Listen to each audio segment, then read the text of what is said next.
So, hello ma'am, my name is Giselle Sigaro and I am from Group A. My topic would be under the meta language in Module 3 of Unit Learning A, the behavioral finance and the hindsight bias. So now let's discuss behavioral finance and its importance. So behavioral finance, it considers how various psychological traits affect how individuals or groups act as investors, financial analysts, and portfolio managers. Or behavioral finance is a study on the influence of psychology on the behavior of the investors or any financial analyst. And this is about observing the behavior of the buyer or the seller of a stock. And in simple terms, behavioral finance, it is about how people typically behave when it comes to making a decision on financial matter. And its importance is to understand as to why people make a precise financial decision and how this decision affect the whole market. And it could also be a help or a tool.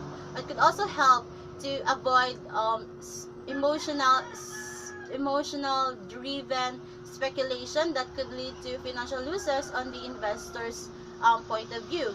And thus, behavioral finance could be also a tool in the wealth management strategy. So now let's just go to the hindsight bias. So hindsight bias, it is a tendency after an event for an individual to believe that he or she predicts it.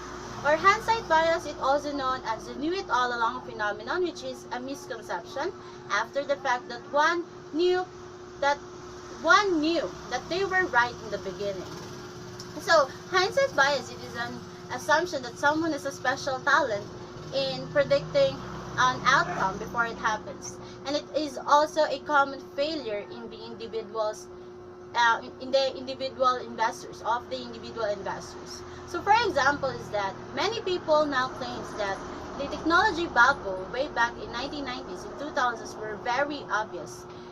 So this is a clear example of a hindsight bias, since if the formation of the bubble had been really obvious at that time, it wouldn't have escalated and eventually burst.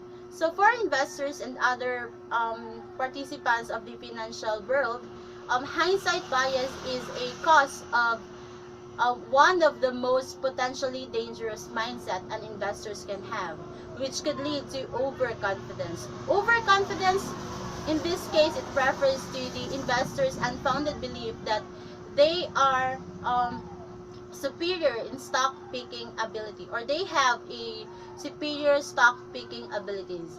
And I guess that would be all about my report, ma'am, and I hope you had a good day. Thank you so much.